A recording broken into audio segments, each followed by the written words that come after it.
तो बच्चों आज हम चालू करने वाले हैं नया टॉपिक आयनिक मोबिलिटी। अब आयनिक मोबिलिटी क्या होता है? First of all it is defined of ion as following. ये आयन के लिए ऐसे डिफाइंड होता है, स्पीड ऑफ आयन, आयन की कितनी स्पीड है डिवाइड बाय पोटेंशियल ग्रेडियंट। ठीक है, स्पीड ऑफ आयन जो अगर कंडक्टिविटी सेल में दो हमारे पास इलेक्ट्रोड होते हैं तो उसके बीच में जो इलेक्ट्रोलाइटिक सेल है उसके बीच में जो आयन की स्पीड है, speed of ion upon potential gradient. तो पोटेंशियल ग्रेडियंट क्या होता है? पोटेंशियल ग्रेडियंट होता है difference between the electrode. Potential difference कितना है इलेक्ट्रोड के बीच में डिवाइड बाय उनके बीच में डिस्टेंस कितनी है। ठीक है, तो आयनिक मोबिलिटी को हम समझ सकते हैं कि स्पीड ऑफ आयन हमारे पास ज्यादा हो और पोटेंशियल ग्रेडियंट कम हो, फिर भी आयन ज्यादा मूव कर रहा है तो मोबिलिटी ज्यादा होगी ना।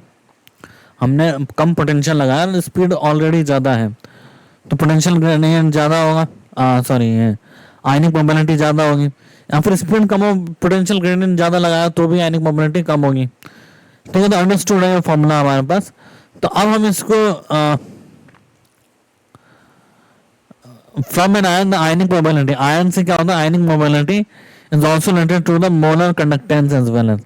तो आयनिक मोबिलिटी को मोलर कंडक्टेंस इस फॉर्मूला से रिलेट करते हैं, lambda M mu equals to lambda M upon charge into Faraday. ये फॉर्मूला है डायरेक्ट। तो इससे लैम्डा एम होता है mole inverse metre square, ohm inverse metre square mole inverse, और चार्ज होता है कूलम और फैराडे होता है पर मोल। तो यहाँ से यूनिट आती है mole square potential square voltage square पर सेंटीमीटर, वोल्टेज इनवर्स पर centimetre. Mu of M G है lambda M into M G, lambda M of M G plus 2 divide by 2 charge into Faraday. Phosphate का lambda M phosphate into divide by 3 Faraday. L plus 3 है lambda M L plus 3 divide by 3 Faraday. ठीक है बच्चों, अब हम बात करते हैं हमारा सबसे important topic conductometric titration.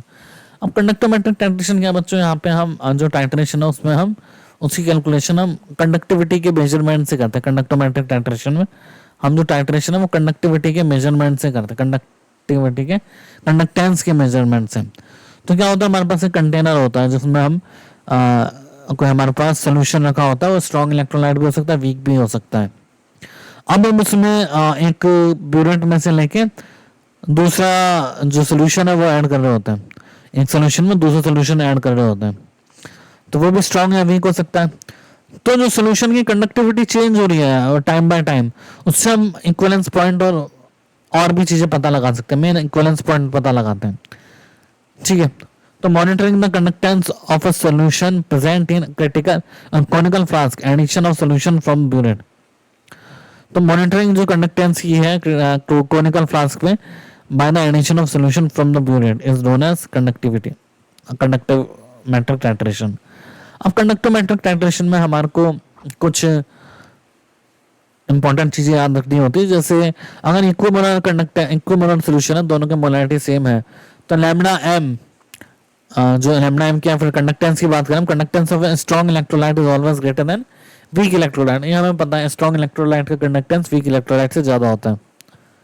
For strong electrolyte conductivity, हम स्ट्रॉन्ग इलेक्ट्रोलाइट में आपस में कैसे कंपेयर करेंगे, आयन से, जिसके आयंस का साइज ज्यादा होगा एक्व सॉल्यूशन में उसका साइज कम हो जाता है और उसकी कंडक्टेंस ज्यादा हो जाती है। तो in a strong electrolyte conductance can be compared by ions. क्यों ज्यादा होती है, हमने ऑलरेडी केमिकल बॉन्डिंग में पढ़ रखा है कि आयन जो होते हैं गैसियस स्टेट पे छोटे होते हैं, तो उसके चारों ओर मॉलिक्यूल जो है वो वाटर की लेयर बना लेते हैं। स्मॉल में मल्टीपल लेयर बनता है, तो स्मॉल कैटायन या एनायन जो होता है वो उसका साइज वाटर में जाके ज्यादा हो जाता है, और लार्ज का क्या हो जाता है, कम हो जाता है, क्योंकि उसमें सिंगल लेयर बनती है। अब कैटायन और एनायन में H प्लस और OH माइनस का हाईएस्ट आयनिक मोबिलिटी होती है, इनका साइज सबसे छोटा होता है, और भी काफी रीजन है इसके जो आयनिक मोबिलिटी सबसे कम होती है। तो ये कंडक्टेंस की मैक्सिमम कंट्रीब्यूशन देता है total conductance of the solution की। अब पहले आप कंडक्टोमेट्रिक टाइट्रेशन देखते हैं, HCl वर्सेस NaOH। NaOH हमारे पास 0 ml, अब सिर्फ HCl ही प्रेजेंट है। HCl क्या 100% आयनाइज्ड है और उसमें H प्लस भी है, तो इनिशियली HCl में कंडक्टेंस क्या ज्यादा है सोल्यूशन में, जब हमने कुछ भी NaOH ऐड नहीं किया।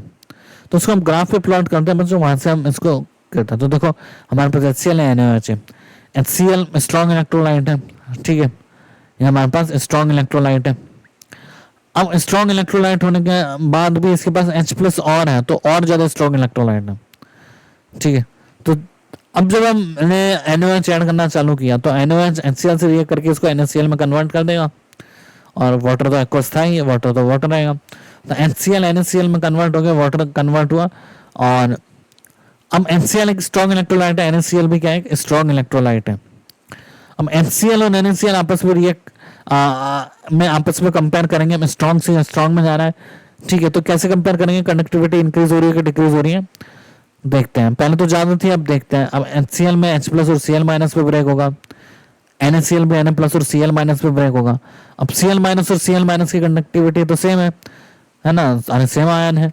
अब हम कंडक्टिविटी कंपेयर करेंगे H प्लस और Na plus, obviously H plus की कंडक्टेंस ज्यादा है, कंडक्टेंस की बात करें H प्लस की कंडक्टेंस ज्यादा है as compare to Na plus. तो कंडक्टेंस डिक्रीजिंग शार्पली, बहुत ज्यादा डिक्रीज होगी, ऐसे डिक्रीज हो गई पहले। अब स्टिल हम पूरा HCl रिएक्ट कर गया, फिर भी हम NaOH डाल रहे हैं। अब NaOH क्या है, स्ट्रॉन्ग इलेक्ट्रोलाइट है, ठीक है। NaCl कांस्टेंट हो गया, NaOH का कंसंट्रेशन बढ़ रहा है, जो 100% आयनाइज है, तो OH माइनस का भी कंसंट्रेशन बढ़ रहा है, तो कंडक्टेंस क्या इंक्रीजिंग शार्पली इंक्रीज हो रही है, ठीक है।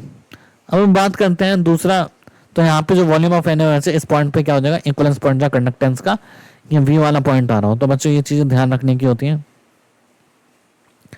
अब हम बात करते हैं एसिटिक एसिड और NaOH के टाइट्रेशन के बारे में। तो जो पहले लिखा होता है वो फ्लास्क में होता है, NaOH बाद में लिखा है तो ब्यूरेट में है। तो वॉल्यूम ऑफ NaOH इनिशियली क्या है 0 ml पे है, तो कंडक्टेंस क्या होगी, कम होगी, क्योंकि एसिटिक एसिड क्या है, वीक इलेक्ट्रोलाइट है, तो कंडक्टेंस क्या होगी, कम होगी। अब NaOH ऐड करेंगे तो एसिटेट आयन उसको सोडियम एसिटेट में भेज रहा है, एसिटिक एसिड को सोडियम एसिटेट में भेज रहा है, तो वीक इलेक्ट्रोलाइट से स्ट्रॉन्ग इलेक्ट्रोलाइट में भेज रहा है। जबकि स्ट्रॉन्ग इलेक्ट्रोलाइट में कोई भी H प्लस या OH माइनस नहीं है, तो कंडक्टेंस बढ़ेगी पर शार्पली नहीं बढ़ेगी। उसके बाद हम NaOH ऐड कर रहे हैं फर्दर, ये पूरा बन गया, फर्दर हम NaOH ऐड कर रहे हैं इक्वलेंस पॉइंट के बाद भी। अब इक्वलेंस पॉइंट के बाद भी NaOH ऐड कर रहे हैं तो क्या होगा, वो इंक्रीज हो जाएगा, ठीक है। कंडक्टेंस शार्पली इंक्रीज होगी, पहले ग्रेजुअली इंक्रीज होगी, बाद में शार्पली इंक्रीज हो जाएगी, ठीक है। तो ग्राफ कैसा आएगा, ऐसा आएगा, वीक से स्ट्रॉन्ग जा रहा है, पहले ग्रेजुअली इंक्रीज होगी फिर बाद में शार्पली इंक्रीज होगी NaOH की वजह से। अब इसमें एक चीज देखने को है, कभी कभी हमारे को इस तरह का कर्व देखने को मिल जाता है, यहाँ पे जरा सा डिप देखने को मिलेगा हमारे को। अब ये डिप क्यों है, क्योंकि यहाँ पे हमने इनिशियली क्या लिया, इतना इंपॉर्टेंट नहीं है पर हमें पता होना चाहिए। एसिटिक एसिड है, वो क्या देता है, acetate ion plus H plus, माना थोड़ा सा H प्लस दिया है पर H प्लस की कंडक्टेंस तो ज्यादा है ना, तो इनिशियली NaOH से न्यूट्रलाइज होकर इसकी कंडक्टेंस क्या हो जाएगी, कम हो जाएगी, फिर बढ़ेगी। H प्लस अभी थोड़ा सा है पर जरा सा भी H प्लस न्यूट्रलाइज हुआ तो कंडक्टेंस थोड़ी सी कम हो गई, कंडक्टेंस शुरू में थोड़ी सी कम हो गई फिर बढ़ी, फिर ऐसे हो जाएगा कम। अब हम बात करते हैं HCl versus NaOH, HCl versus NH4OH है।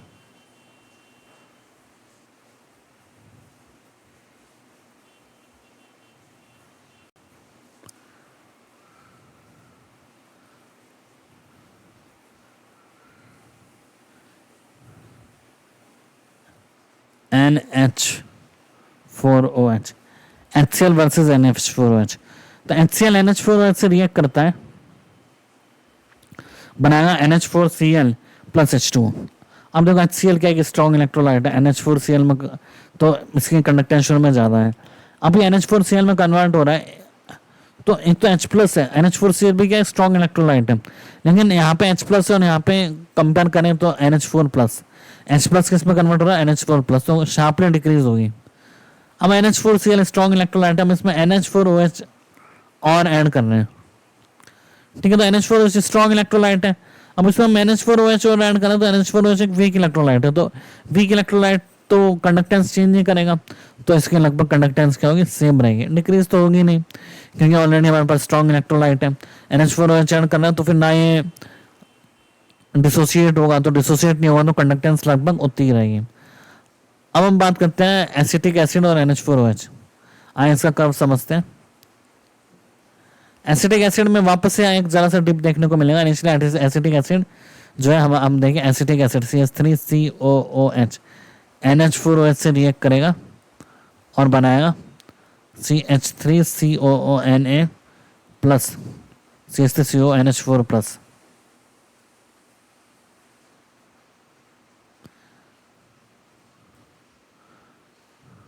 CO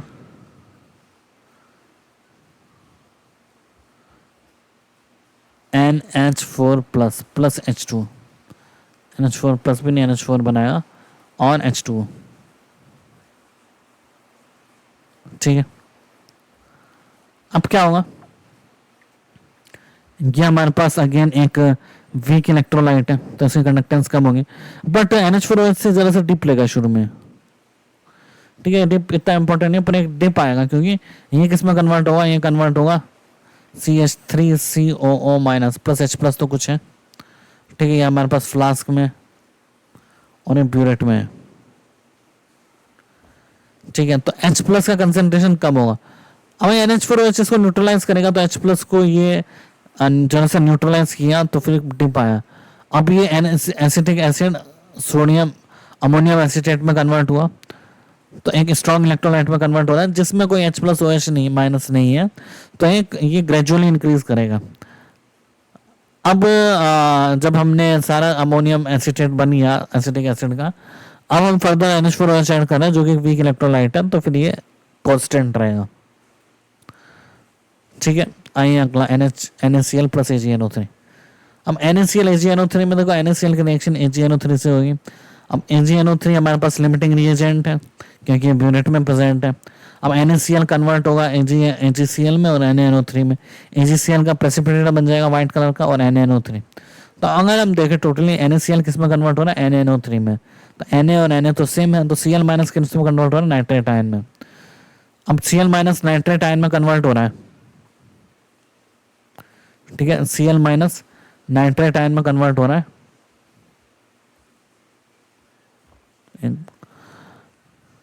तो Cl माइनस और नाइट्रेट आयन की कंडक्टेंस लगभग सेम होंगे, साइज सेम है लगभग। हम कंपेयर ज़्यादा कर नहीं सकते हम जब तक एक ग्रुप में ना हो, तो आयन की साइज लगभग सेम होगी। तो अब NaCl अब उसके बाद हमने फर्दर NaCl ऐड किया जो कि स्ट्रॉन्ग इलेक्ट्रोलाइट है, तो इसकी कंडक्टेंस क्या होगी, इस तरीके से ग्रेजुअली बढ़ जाएगी। अब हम बात करें, हमारे पास दो तरह के एसिटिक HCl एसिटिक एसिड और NaOH है। तो पहले क्या होगा, H प्लस और एसिटिक एसिड का कंडक्टेंस ज़्यादा है। अब यहाँ पे जो HCl जो है प्लस एसिटिक एसिड NaOH से रिएक्ट किया। ठीक है, अब ये बनाएगा NaCl प्लस